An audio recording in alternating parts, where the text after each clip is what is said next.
नमस्कार दर्शक बंधु आपण समस्त को मो चैनल को पुणी थे स्वागत करुच्ची। दर्शक बंधु गोटे रे गोटे होइथांती एही लक्षण थिबा स्त्री जदि आपण मानक घरे एही भलिया झियो जन्म नैचंती तेबे जानतु जे माँ लक्ष्मीकर आशीर्वाद अछि। माँ लक्ष्मी स्वरूपा अटंती एही प्रकारर स्त्री माने। सामुद्रिक शास्त्ररू एही कथाटी वर्णित अछि।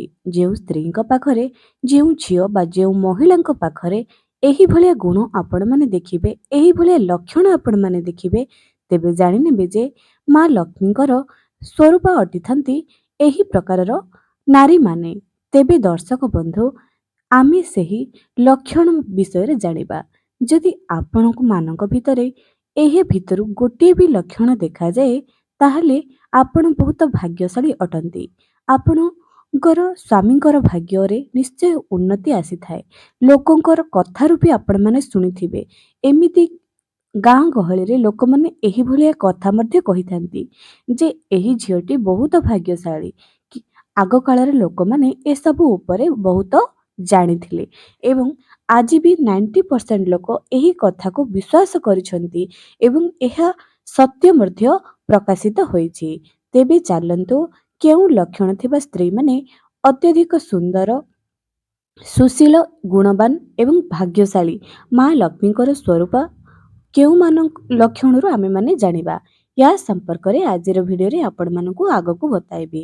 ଯଦି ଆପଣମାନେ ମୋ ଚ୍ୟାନେଲରେ ନୂଆ ଆସୁଛନ୍ତି ନିହାତି ସବସ୍କ୍ରାଇବ୍ କରନ୍ତୁ। ପାଖରେ ଥିବା ବେଲ୍ ଆଇକନକୁ କ୍ଲିକ୍ କରିଦିଅନ୍ତୁ ଏବଂ କମେଣ୍ଟ ସେକ୍ସନରେ ଜୟ ମା ଲକ୍ଷ୍ମୀ ଲେଖନ୍ତୁ ଏବଂ ଆପଣଙ୍କ ପାଖରେ ଯଦି ଏହି ଭଳିଆ ଗୁଣ କିଛି ଅଛି ନିଶ୍ଚୟ ସେୟାର କରନ୍ତୁ। ପ୍ରଥମ ଲକ୍ଷଣଟି ଜାଣିବା। ପ୍ରଥମ କଥା, ଯେଉଁ ବାପାଙ୍କର ମୁହଁ ସହିତ ଝିଅର ମୁହଁ ବି ମିଶିଥାଏ, କୁହାଯାଏ ଏହି ଭଳିଆ ଝିଅମାନେ ଜନ୍ମ ଅର୍ଥ ଏହି ଭଳିଆ ଝିଅମାନେ ବାପାଙ୍କର ଆୟୁଷକୁ ବୃଦ୍ଧି କରିଥାନ୍ତି। ଯେଉଁ ଝିଅମାନେ ପୁରା ଦେଖିବାକୁ ନିଜ ବାପାଙ୍କ ପରି, ସେମାନଙ୍କର ମୁହଁ, ଚାଲି, ବସିବା, ଉଠିବା ବାପାଙ୍କ ପରି ହୋଇଥାଏ। ସାଧାରଣତଃ ଝିଅ ଯଦି ପ୍ରଥମରେ ଯଦି ଝିଅ ଜନ୍ମ ନିଏ ବାପାଙ୍କର ଆୟୁଷ ବୃଦ୍ଧି ବୋଲି କୁହାଯାଇଥାଏ। ତା ସହିତ ଯେଉଁ ଝିଅମାନଙ୍କର ମୁହଁ ବାପାଙ୍କ ପରି ଚାଲିବା, ବସିବା, ଉଠିବା, ସେମାନଙ୍କର ହାତର ଗଢ଼ଣ, ପାଦର ଗଢ଼ଣ ଏଯାହା ଯଦି ବାପାଙ୍କ ସହିତ ମିଶୁଥାଏ ତେବେ ସେହି ଝିଅ ବହୁତ ଭାଗ୍ୟଶାଳୀ ଅଟନ୍ତି। ଦ୍ୱିତୀୟ ଲକ୍ଷଣ, ଯଦି ଆପଣଙ୍କର ଦୁଇ ବୃଲତା ମଧ୍ୟରେ କଳା ଯାଇ ଅଛି, ଦୁଇ ବୃଲତା ମଧ୍ୟରେ ଯଦି ଆପଣଙ୍କର କଳା ଯାଇ ଅଛି, ଏହି ଭଳିଆ ମହିଳା ଲକ୍ଷ୍ମୀ ସ୍ୱରୂପା ବୋଲି ମନାଯାଏ ଯେ ଏହି ଭଳିଆ ମହିଳାମାନେ ଲକ୍ଷ୍ମୀଙ୍କର ପ୍ରିୟ ହୋଇଥାନ୍ତି।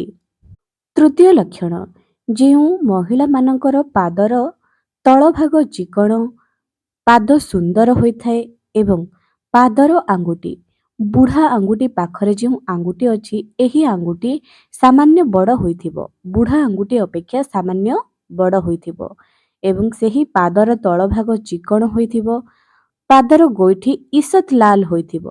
ଏହି ଭଳିଆ ମହିଳାମାନଙ୍କର ପାଦ ଯେଉଁ ଘରେ ପଡ଼ିବ ସେହି ଘରର ଉନ୍ନତିକୁ କେହି ରୋକିପାରିବ ନାହିଁ। ଯଦି ଆପଣମାନେ ମଧ୍ୟ ବିବାହ ପ୍ରସ୍ତାବ ସମୟରେ ଏହି ଭଳିଆ କନ୍ୟାକୁ ଆପଣ ବାଛିକରି ଆଣନ୍ତି ତେବେ ଆପଣଙ୍କ ଘରେ ବି ଧନ ଧାନ୍ୟରେ ପରିପୂର୍ଣ୍ଣ ହୋଇଯିବ। ଦର୍ଶକ ବନ୍ଧୁ ଆଉ ଗୋଟିଏ କଥା ମଧ୍ୟ କହି ରଖୁଛି, ମଣିଷ ତାର କର୍ମ ଦ୍ୱାରା ତାର ଭାଗ୍ୟ ଲେଖିଥାଏ। ଉଚିତ କର୍ମ କଲେ ଭାଗ୍ୟ ଆପେ ଆପେ ବଦଳିବ। ଲକ୍ଷଣ ଯାହା ହଉଥାଉ ନା କାହିଁକି, କିନ୍ତୁ ଏହା ସମୁଦ୍ର ଶାସ୍ତ୍ର ଏବଂ ଲୋକ କଥାରୁ ବି ଏହି କଥାଟି ସତ୍ୟତା ବୋଲି ମନେ କରାଯାଏ। ଆପଣମାନେ ଏହି କଥାକୁ ସତ ବୋଲି ଭାବୁଛନ୍ତି କି ନାହିଁ? ଚତୁର୍ଥ ଲକ୍ଷଣଟି ଏଇଆ ଅଟେ ଯେ ଯେଉଁ ମହିଳାମାନଙ୍କର ହାତ ଶରୀର ଅପେକ୍ଷା ଟିକେ ଲମ୍ବା ହୋଇଥାଏ, ଆପଣମାନେ ଦେଖିଥିବେ ଶରୀର ଅପେକ୍ଷା ଟିକେ ଲମ୍ବା ହୋଇଥିବାର ହାତ, ଏହି ଭଳିଆ ମହିଳାମାନେ ମାଁ ଲକ୍ଷ୍ମୀଙ୍କର ପ୍ରିୟ ହୋଇଥାନ୍ତି। ଏହି ଭଳିଆ ମହିଳାମାନେ ଯେଉଁ କାର୍ଯ୍ୟରେ ହାତ ଲଗାନ୍ତି ତାହା ପୂରଣ କରିକି ହିଁ ଛାଡ଼ନ୍ତି ଏବଂ ସଫଳତା ପାଇଥାନ୍ତି। ପଞ୍ଚମ ଲକ୍ଷଣଟି ଏଇଆ ଅଟେ ଯେ ବେକ, ସେହି ମହିଳାମାନଙ୍କର ବେକ ଶରୀର ଠାରୁ ଟିକେ ଲମ୍ବା, ବେକ, ମୁଣ୍ଡ ଏବଂ ଛାତି ମାନେ ବେକ ଟିକେ ଲମ୍ବା ହୋଇଥିବ। ଏହି ଭଳିଆ ମହିଳାମାନେ ବହୁତ ଲକ୍ଷ୍ମୀବନ୍ତ ଅଟନ୍ତି, ଲକ୍ଷ୍ମୀ ସ୍ୱରୂପା ହୋଇଥାନ୍ତି। ଏମାନେ ମଧ୍ୟ ବହୁତ ଭାଗ୍ୟଶାଳୀ ମହିଳା ଅଟନ୍ତି। ଷଷ୍ଠ ଲକ୍ଷଣଟି ଏଇଆ ଅଟେ ଯେ ନାଭି ଗଭୀର ହୋଇଥିବ ଏବଂ ଏହା ଡାହାଣ ପଟକୁ ଟିକେ ମୋଡ଼ି କରି ଥିବ। ଏହିଭଳିଆ ମହିଳାମାନଙ୍କର ବି ବହୁତ ଭାଗ୍ୟ ଅଟେ, ଭାଗ୍ୟବାନ ଅଟନ୍ତି ଯେ ଏହି ଭଳିଆ ମହିଳା। ଯେଉଁ ଲକ୍ଷଣ ସବୁ ଏବେ ଆପଣମାନଙ୍କୁ କହୁଛି, ଏହି ଲକ୍ଷଣ ଥିବା ଝିଅମାନେ ଯେଉଁ ପୁଅଙ୍କୁ ବାହା ହୋଇଥାନ୍ତି, ଯେଉଁ ଘରକୁ ଯାଇଥାନ୍ତି, ବାପା ଘର ଏବଂ ଶାଶୁଘର ଦୁଇ କୂଳକୁ ଉଜ୍ଜଳ କରିଥାନ୍ତି। ସପ୍ତମ ଲକ୍ଷଣଟି ଏଇଆ ଅଟେ ଯେ ଯେଉଁ ମହିଳାମାନଙ୍କର କାନ ଈଷତ୍ ଲାଲ ହୋଇଥାଏ, ଦୁଇ କାନକୁ ଦେଖିବେ ଖରା ନ ବାଜିଲେ ବି ଈଷତ୍ ଲାଲ ହୋଇଥିବ, ଏହିଭଳିଆ ମହିଳାମାନେ ମଧ୍ୟ ବହୁତ ଭାଗ୍ୟଶାଳୀ ଏବଂ ସୌଭାଗ୍ୟଶାଳୀ ଅଟନ୍ତି। ଯେଉଁ ମହିଳାମାନଙ୍କର ପାଦର କାଣି ଆଙ୍ଗୁଠି ଭୂମିକୁ ସ୍ପର୍ଶ କରୁଥାଏ, ଏମାନେ ବି ବହୁତ ଭାଗ୍ୟଶାଳୀ ଅଟନ୍ତି। ଅଷ୍ଟମ ଲକ୍ଷଣଟି ଏଇଆ ଅଟେ ଯେ ଯେଉଁ ମହିଳାମାନଙ୍କର ଦାନ୍ତ ଲମ୍ବା ହୋଇଥିବ ଏବଂ ଟିକେ ସାମାନ୍ୟ ଆଗକୁ ବାହାରିକି ଥିବ, ଏହିଭଳିଆ ମହିଳାମାନେ ଯେଉଁ ଘରେ ଥାନ୍ତି ସେ ଘରେ ଧନର ଅଭାବ କେବେ ରହିନଥାଏ। ନବମ ଲକ୍ଷଣଟି ଏଇଆ ଅଟେ ଯେ ଯେଉଁ ମହିଳାମାନଙ୍କର ଦାନ୍ତ ଈଷତ୍ ହଳଦିଆ ହୋଇଥାଏ, ଯେଉଁ ମହିଳାମାନଙ୍କର ଦାନ୍ତ ଈଷତ୍ ହଳଦିଆ ହୋଇଥାଏ, ଶୁଣିଲେ ଆଶ୍ଚର୍ଯ୍ୟ ହେବେ, ଏମାନେ ମଧ୍ୟ ବହୁତ ଭାଗ୍ୟଶାଳୀ ଅଟନ୍ତି। ଯେଉଁ ମହିଳାମାନଙ୍କର ଆଖି ସୁନ୍ଦର ଏବଂ ଆଖି ଭିତରର ଧଳା ଅଂଶଟି ବହୁତ ଧଳା ହୋଇଥିବ ଏବଂ ଦେଖିବାକୁ ବହୁତ ସୁନ୍ଦର ହୋଇଥିବ ସେହି ଆଖି, ଏହିଭଳିଆ ମହିଳାମାନେ ସ୍ୱାମୀ ପାଇଁ ଭାଗ୍ୟବର୍ଦ୍ଧକ ଅଟନ୍ତି, ଭାଗ୍ୟର ଉନ୍ନତି କରିଥାନ୍ତି ଏହିଭଳିଆ ମହିଳାମାନେ।